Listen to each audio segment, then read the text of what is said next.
നടിയെ ആക്രമിച്ചതുമായിട്ട് ബന്ധപ്പെട്ട കേസിലെ രണ്ടാം പ്രതി മാർട്ടിൻ ആന്റണി ദിലീപിനെ വെറുതെ വിട്ടു, അതുകൊണ്ട് എന്നെയും വെറുതെ വിടണമെന്ന് പറഞ്ഞിട്ട് കോടതിക്ക് അപ്പീൽ നൽകിയിരിക്കുകയാണ്.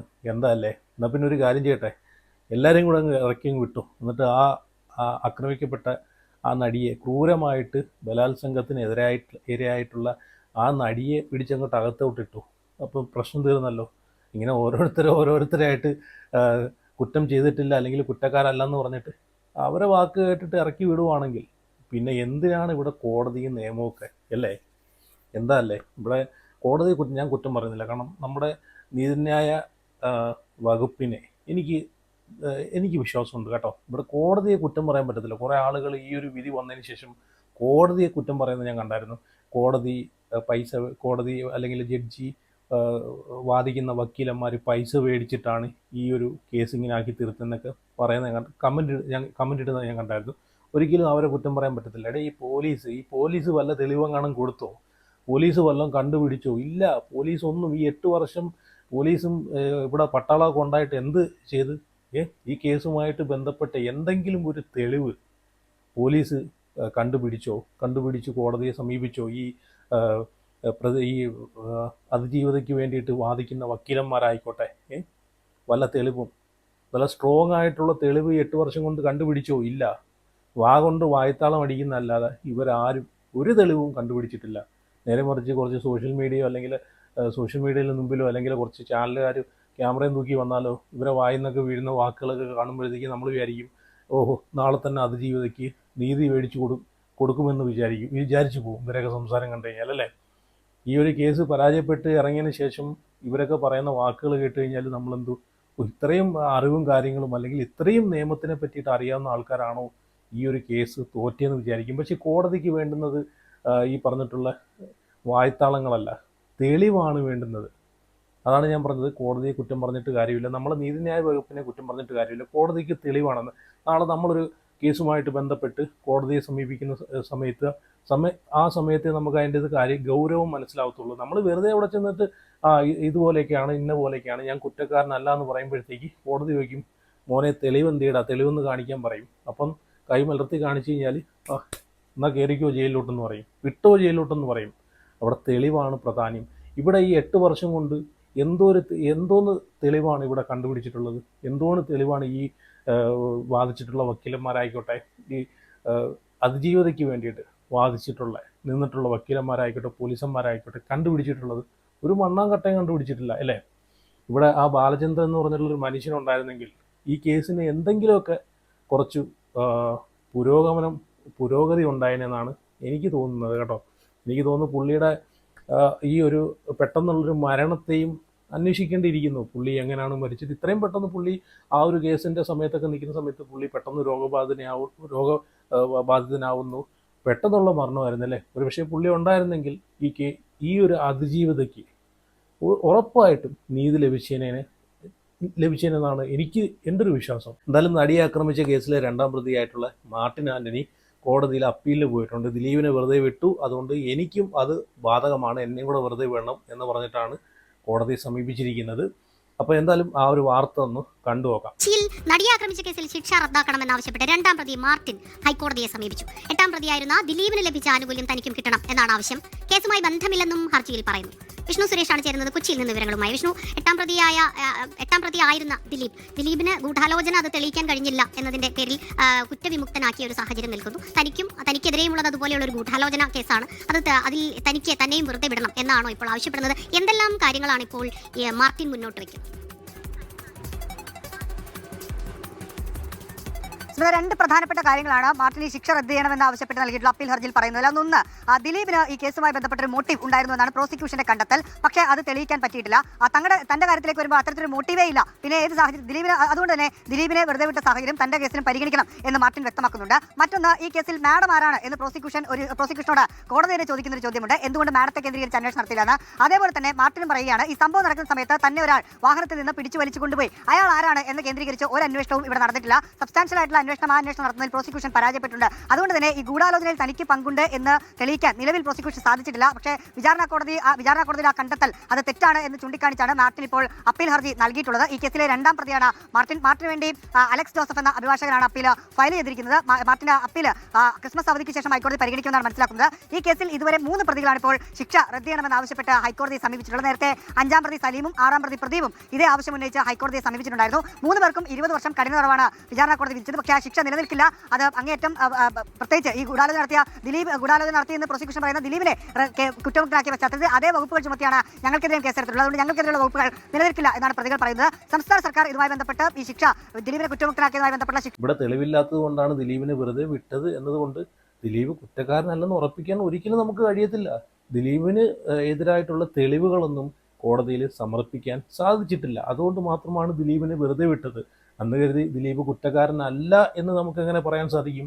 അപ്പോൾ ഇവിടെ മാർട്ടിൻ പറയുന്നതെന്ന് വെച്ച് കഴിഞ്ഞാൽ 8-ം പ്രതിയായിട്ടുള്ള ദിലീപിനെ വെറുതെ വിട്ടിട്ടുണ്ടെങ്കിൽ എന്നെയും വെറുതെ വേണം. ദിലീപ് കുറ്റക്കാരനല്ലെങ്കിൽ ഞാനും കുറ്റക്കാരനല്ല എന്നാണ് ഈ മാർട്ടിൻ പറയുന്നത്. ഈ മാർട്ടിനെതിരായിട്ടുള്ള തെളിവുകൾ നമ്മൾ കണ്ടാണ്. 34-37 വട്ടമാണ് പൾസർ സുനിയെ ഈ പറഞ്ഞിട്ടുള്ള മാർട്ടിൻ കോണ്ടാക്ട് ചെയ്തിട്ടുള്ളത്. അതൊരു ആലോചനയാണ്, വൻ ഗൂഢാലോചനയാണ്. കോടതിക്ക് കറക്റ്റായിട്ട് അത് ബോധിച്ചുകൊണ്ട് മാത്രമാണ് ഈ 2-ം പ്രതിയായിട്ടുള്ള മാർട്ടിനെ കോടതി 20 കൊല്ലത്തേക്ക് കഠിന തടവിന് വിധേയമാക്കിയിട്ടുള്ളത് അല്ലേ.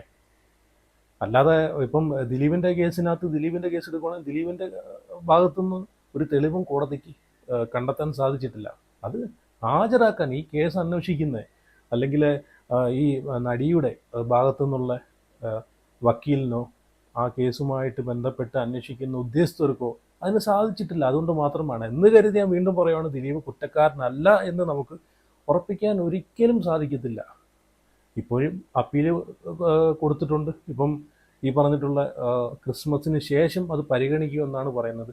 കുറേ ദിവസം കൊണ്ട് അപ്പീൽ കൊടുക്കുന്നുണ്ട്. പക്ഷേ ഇതുവരെ അതങ്ങ് എത്തിയില്ലെന്നാണ് എനിക്ക് തോന്നുന്നത്. എന്തായാലും ഇന്നത്തെ ന്യൂസിനകത്ത് ഞാൻ കണ്ടു ഈ പറഞ്ഞിട്ടുള്ള ഡിസംബർ 25 ക്രിസ്മസിന് ശേഷം ഈ ഒരു അപ്പീൽ സ്വീകരിക്കും, ഇതിന് വേണ്ടിയിട്ടുള്ള നടപടിയൊക്കെ സ്വീകരിക്കും എന്നാണ് പറയുന്നത്. ഇവിടെ തലയിൽ ആൾ താമസമുള്ള ആർക്കാണെങ്കിലും ആ വീഡിയോ, മാർട്ടിൻ്റെ ആ വീഡിയോ കണ്ടു കഴിഞ്ഞാൽ മനസ്സിലാവാന്നേ ഉള്ളൂ. അത് പഠിപ്പിച്ച് പറയിപ്പിക്കുന്നൊരു വീഡിയോ തന്നെ ആണെന്ന് അല്ലേ.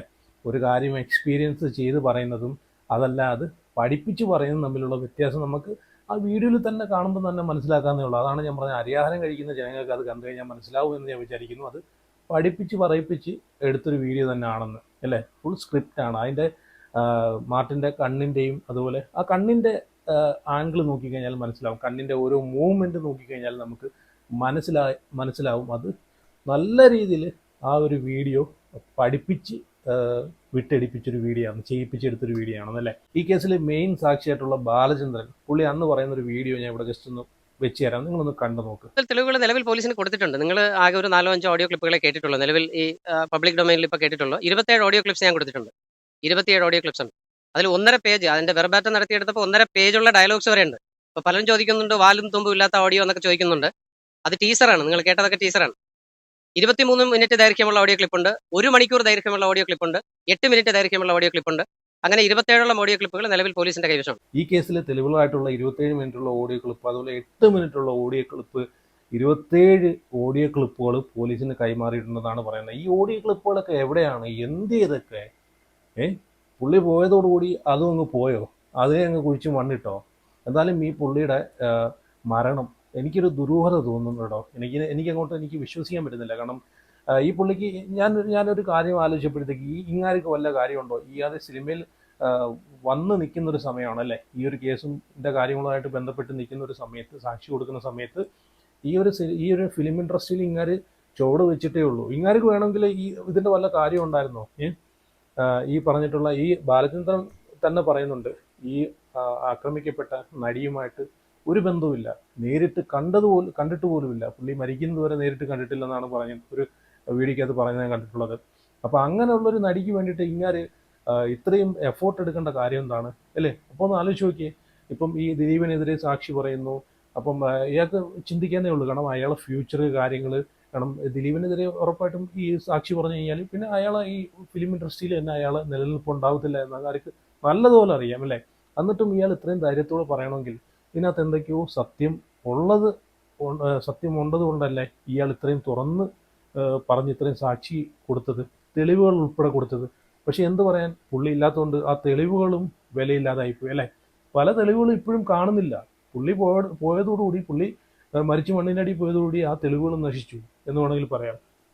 പക്ഷേ ഞാൻ അതാണ് പറഞ്ഞത്, ഈ പുള്ളിയുടെ മരണത്തിൽ എന്തൊക്കെയോ ഒരു ഒരു മിസ്സിങ് എനിക്ക് തോന്നുന്നുണ്ട്, എന്തൊക്കെയോ ദുരൂഹതകൾ എനിക്ക് തോന്നുന്നുണ്ട്. പക്ഷേ അതൊന്ന് ഡീറ്റെയിൽ ആയിട്ട് അന്വേഷിച്ച് കഴിഞ്ഞാൽ പുള്ളിയുടെ മരണത്തിൽ എന്തെങ്കിലും ഈ ഒരു കേസുമായിട്ട് ബന്ധമുണ്ടോ എന്ന് തന്നെ തെളിയാനും ചാൻസ് ഉണ്ട്. എന്തായാലും ഈ 8.5 വർഷം കൊണ്ട് ഈ ഒരു നടി അനുഭവിച്ച യാതനകളും യാചനകളും വേദനകളും ഈ ഒരു നടിക്ക് നീതി കിട്ടണം. എന്തായാലും ഞാൻ ഈ ഒരു നടിയുടെ കൂടെ തന്നെയാണ്. കാരണം ആ ഒരു നടിക്ക് നീതി കിട്ടണം. കാരണം ഇത്രയും വർഷം അവർ അനുഭവിച്ചത് അവർക്ക് മാത്രമേ മനസ്സിലാവൂ. നമുക്കൊന്നും ഈ വാക്കുകൾ കൊണ്ട് പറഞ്ഞാലൊന്നും അത് അത്രയും മനസ്സിലാവത്തില്ല. കാരണം അവർക്ക് അറിയാം അതിൻ്റെ വേദനകളും അവരനുഭവിച്ച ആ ഒരു കടന്നു പോയിട്ടുള്ളൊരു ഡ്രോമയിലൂടെയാണ്, എങ്ങനെയുള്ള ഡ്രോമയിലൂടെയാണ് അവർ കടന്നു പോയിട്ടുള്ളതെന്ന് അവർക്ക് മാത്രമേ അറിയാവൂ അല്ലേ. ഈ ഒരു കേസുമായിട്ട് ബന്ധപ്പെട്ട് വീണ്ടും വീണ്ടും അപമാനിച്ചുകൊണ്ട് ഈ മാർട്ടിൻ്റെ ഒരു വീഡിയോ ഒക്കെ വന്നതിന് ശേഷം ആ നടി പറഞ്ഞെന്താണ്, ദൈവത്തെ ഓർത്ത് ഇനി എന്നെ വെറുതെ വിടൂ, അതിജീവിത എന്ന് പറഞ്ഞിട്ട് എന്നെ വീണ്ടും എന്നെ ചവിട്ടി താക്കരുതെന്ന് വരെ ആ ഒരു നടി പറയുകയുണ്ടായിട്ടുണ്ട് അല്ലേ. അപ്പോൾ അത്രയും വേദനകളൊക്കെ അനുഭവിച്ചാണ് ഈ ഒരു 8.5 വർഷം ഈ ഒരു നടി പോയിട്ടുള്ളത്. അപ്പോൾ ഉറപ്പായിട്ടും ഈ ഒരു നടിക്ക് ഇനിയെങ്കിലും നീതി കിട്ടണം. ഈ ഒരു നടിയുടെ അവസ്ഥ ഇങ്ങനെയാണെങ്കിൽ സാധാരണക്കാരായിട്ടുള്ള ഒരു സ്ത്രീക്കാണ് ഇങ്ങനെ ഒരു അവസ്ഥ വന്നെങ്കിൽ എന്തായേനെ. ഇതൊന്നും എവിടെയും പോലും, ഇത് സോഷ്യൽ മീഡിയയിലായിക്കോട്ടെ അല്ലെങ്കിൽ സമൂഹത്തിൻ്റെ മുമ്പിലായിക്കോട്ടെ, ഒരു ചർച്ച പോലും ആവത്തില്ലെന്ന് നമുക്ക് ഈ ഒരു 8.5 വർഷം ഈ ഒരു നടി അനുഭവിച്ച ഇതിൽ നിന്ന് നമുക്ക് മനസ്സിലാക്കാനേ ഉള്ളൂ അല്ലേ. അപ്പോൾ എന്തായാലും കൊള്ളാം, നടിക്ക് എത്രയും പെട്ടെന്ന് നീതി കിട്ടട്ടെ. അവർക്ക് വേണ്ടിയിട്ട് ഇനിയും മുമ്പോട്ടുള്ള രീതിയിൽ സംസാരിക്കാൻ എന്നെപ്പോലത്തുള്ള ഒരുപാട് ആളുകൾക്ക് സാധിക്കട്ടെ.